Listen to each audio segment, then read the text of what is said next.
Selamat pagi kepada seluruh dosen penguji dan selamat pagi kepada Bapak Gugup Kismono selaku dosen pembimbing. Perkenalkan, saya Irne Rindri Cayani, mahasiswa UGM Yogyakarta Angkatan 77, akan mempresentasikan mengenai tesis saya yang berjudul Pengaruh Praktik Manajemen Sumber Daya Manusia Persepsian terhadap Presenteisme dan Intensi Keluar sebagai Variabel Pemediasi Studi pada Karyawan Remote di Indonesia. Berdasarkan latar belakang masalah, pandemi COVID-19 menyebabkan berbagai perusahaan di Indonesia melakukan perubahan sistem bekerja, seperti work from home atau bekerja dari rumah. Berdasarkan survei PwC pada tahun 2020, mengungkapkan sistem kerja fleksibel ini masih sulit untuk diterapkan, seperti karyawan kesulitan untuk berkolaborasi dengan rekan kerja, hingga harus menyeimbangkan pekerjaan dan keluarga. Magnavita et al. Tahun 2021 mengungkapkan perubahan sistem kerja akibat pandemi COVID-19 berdampak pada kesehatan fisik karyawan, seperti tempat kerja yang tidak ergonomis, karyawan kurang istirahat, dan karyawan bekerja lebih dari waktu produktif. Namun, sistem kerja fleksibel ini berpotensi meluas untuk diterapkan walaupun pandemi COVID-19 telah melandai. Hal tersebut dapat dilihat dari adanya kemajuan teknologi dan jaringan internet yang menarik bagi organisasi untuk mencapai tujuan dengan sistem kerja fleksibel. Sistem kerja fleksibel sendiri memiliki dua jenis utama, yaitu fleksibel waktu dan fleksibel tempat. Penelitian saya berfokus pada fleksibel tempat yang biasa disebut remote work, yang mana sistem kerja remote ini merupakan peraturan yang telah disepakati antara karyawan dan organisasi yang memperbolehkan karyawan bekerja dari rumah. Terdapat beberapa alasan dari penerapan sistem kerja remote ini, seperti adanya mengurangi kemacetan, mengurangi biaya organisasi, hingga karyawan juga dapat menghemat biaya. Berdasarkan survei FlexJobs dan Mental Health Amerika, menunjukkan beberapa dampak positif dari adanya sistem kerja remote. Dampak positif sebagai karyawan remote ini karyawan memiliki kepuasan kerja yang tinggi, kemudian tingkat stres kerja juga rendah, hingga karyawan merasa lebih bahagia. Namun kenyataannya, pekerjaan remote juga berdampak negatif kepada karyawan. Dampak negatifnya seperti karyawan merasa terisolasi, kesepian, kesejahteraan karyawan menurun, dan juga tidak bisa bersosialisasi dengan karyawan lain.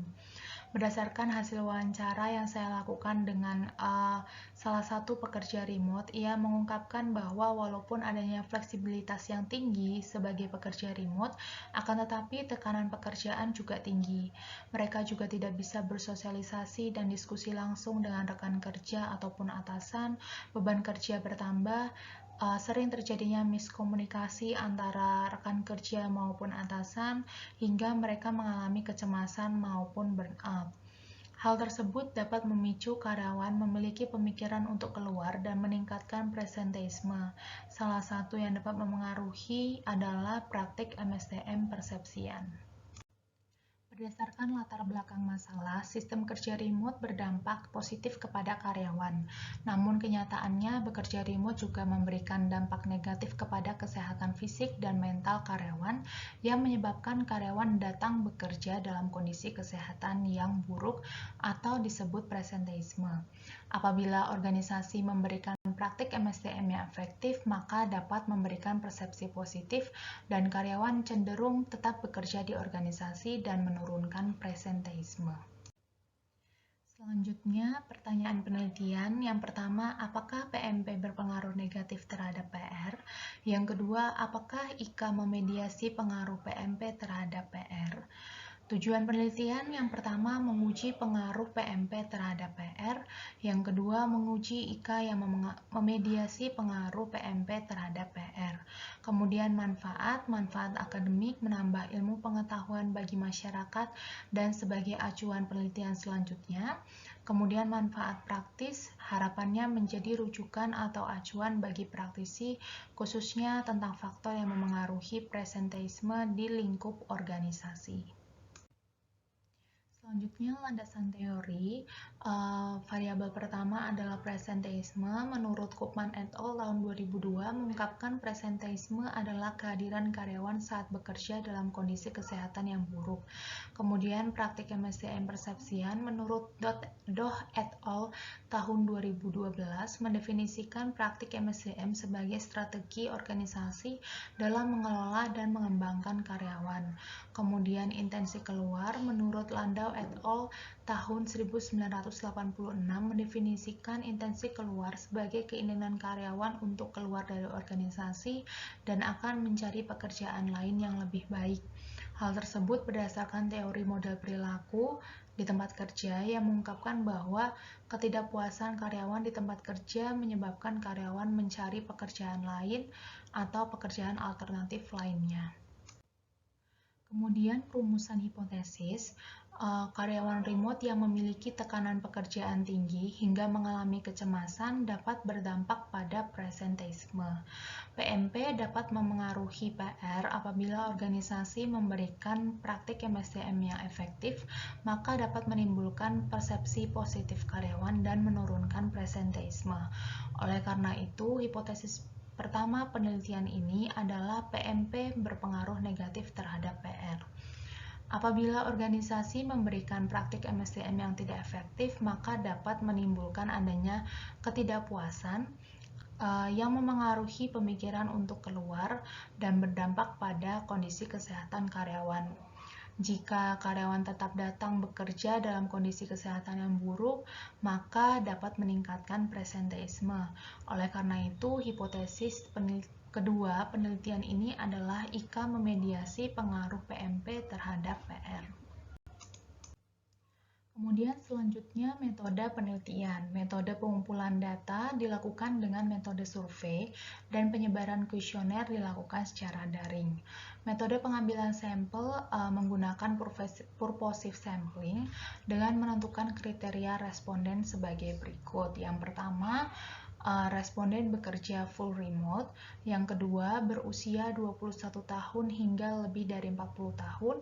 Dan yang ketiga, lokasi bekerja di Indonesia. Selanjutnya, uji validitas yang digunakan adalah validitas konvergen. Item dinyatakan valid apabila memiliki nilai loading faktor lebih dari sama dengan 0,5 dan uji reliabilitas menggunakan nilai Cronbach's alpha yang dinyatakan reliable apabila mendapatkan hasil lebih dari sama dengan 0,6. Kemudian metode analisis data yang digunakan adalah metode SEM dan data diolah menggunakan aplikasi AMOS versi 24. Selanjutnya, hasil penelitian penyebaran kuesioner ini menggunakan Google Form atau secara daring yang disebar dari tanggal 5 Juli 2022 hingga 9 September 2022 dan memperoleh 317 karyawan. Kemudian, kategori responden yang digunakan adalah jenis kelamin, usia, lama bekerja dalam sehari, dan domisili saat bekerja. Selanjutnya, hasil uji validitas dan reliabilitas. Pengujian validitas dilakukan 2 kali karena terdapat 3 indikator PR yang tidak valid pada pengujian pertama, dan pada pengujian kedua, seluruh indikator dinyatakan valid. Lalu, pada pengujian reliabilitas, seluruh variabel dinyatakan reliable karena memiliki nilai Cronbach's alpha di atas atau lebih dari sama dengan 0,6. Berdasarkan hasil statistik deskriptif, dapat dilihat bahwa indikator PMP3 memiliki nilai rata-rata tertinggi yaitu 4,03, kemudian indikator PR5 memiliki nilai rata-rata tertinggi yaitu 2,66, dan pada indikator IK1 memiliki nilai rata-rata tertinggi 3,23.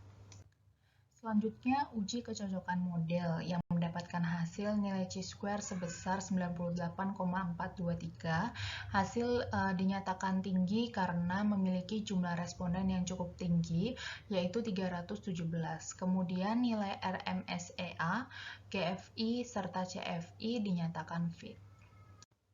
Selanjutnya, hasil uji hipotesis. Hasil uji hipotesis menunjukkan pengaruh negatif dan signifikan praktik MSDM persepsian terhadap presenteisme. Hal ini dapat dilihat dari nilai estimate yang dinyatakan negatif 0,578 dan nilai kritika rasio sebesar minus 7,018 dan dinyatakan signifikan karena memiliki nilai P kurang dari 0,05, oleh karena itu hipotesis 1 diterima.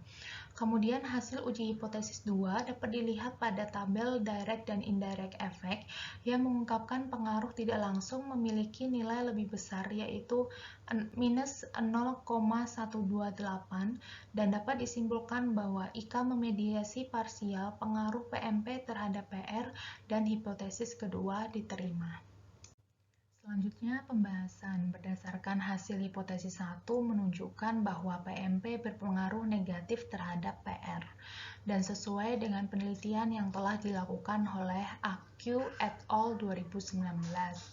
Penelitian ini juga didukung oleh McGregor et al. Tahun 2016 yang menjelaskan PR didorong dari adanya penurunan sumber daya pekerjaan yang dapat memengaruhi tingkat kelelahan lebih tinggi. Berdasarkan indikator, item PMP3 dan PR5 yang memiliki rata-rata tertinggi dapat disimpulkan bahwa karyawan yang memiliki persepsi positif dan dapat memengaruhi kinerja. Apabila organisasi percaya bahwa karyawan dapat dikelola sebagai sumber daya yang bertalenta, maka karyawan tetap bisa fokus pada pekerjaannya walaupun memiliki masalah kesehatan. Pada pembahasan hipotesis kedua, menunjukkan apabila organisasi tidak memberikan praktek MSDM efektif, maka dapat menimbulkan ketidakpuasan dan memengaruhi pemikiran untuk keluar serta kondisi kesehatan karyawan. Berdasarkan hasil statistik, dilihat bahwa nilai IK1 itu memiliki nilai rata-rata tertinggi dan dapat disimpulkan walaupun karyawan remote dikelola dengan baik oleh organisasi sebagai karyawan yang bertalenta, karyawan tetap memiliki pemikiran untuk keluar apabila mendapatkan pekerjaan yang lebih baik dan tetap fokus pada pekerjaannya jika memiliki masalah kesehatan. Terdapat dua simpulan. Yang pertama, PMP terbukti memiliki pengaruh negatif dan signifikan terhadap PR. Kedua, IK terbukti memediasi secara parsial pengaruh PMP terhadap PR. Berdasarkan hasil statistik dengan nilai rata-rata terendah, terdapat 3 implikasi praktis. Yang pertama, organisasi dapat mempertahankan program penilaian kinerja. Kemudian yang kedua, organisasi dapat memberikan praktik MSDM untuk meningkatkan kinerja karyawan. Dan yang ketiga, organisasi remote perlu mempertahankan pemikiran karyawan untuk tetap tinggal di pekerjaan saat ini dengan memberikan kesempatan di dalam pengambilan keputusan dan melakukan sesi berbagi secara daring. Kemudian implikasi teoritis, penelitian ini sesuai dengan penelitian yang dilakukan oleh Aq et al. Tahun 2019. Kemudian penelitian ini juga didukung oleh penelitian McGregor et al. Tahun 2016 serta Bontrager et al. Tahun 2021. Keterbatasan dalam penelitian ini, pertama, penyebaran kuesioner memungkinkan terjadinya bias. Kedua, hasil tidak dapat digeneralisasikan secara global. Ketiga, penelitian juga hanya menggunakan item kuesioner dari Doh et al. 2012, Koopman et al. Tahun 2002, dan Landau et al. Tahun 1986. Dan keempat, kriteria responden juga tidak spesifik sehingga tidak terlalu fokus pada organisasi remote di bidang tertentu. Selanjutnya, saran bagi organisasi dapat memperluas komunikasi dengan memberikan kesempatan kepada karyawan untuk berpartisipasi dalam pengambilan keputusan dan dapat melakukan sesi berbagi cerita secara daring. Kemudian, bagi peneliti selanjutnya dapat menyebarkan kuesioner dengan kriteria lebih spesifik. Pengumpulan data juga dilakukan secara luring dan dapat menambahkan variabel lain ke dalam model sesuai dengan isu terbaru. Sekian presentasi dari saya. Apabila ada kesalahan kata maupun dalam pengucapan, saya mohon maaf. Terima kasih atas perhatian dari seluruh dosen penguji dan juga Bapak Gugup Krismono selaku dosen pembimbing, serta rekan-rekan semuanya. Salam sehat dan salam sejahtera.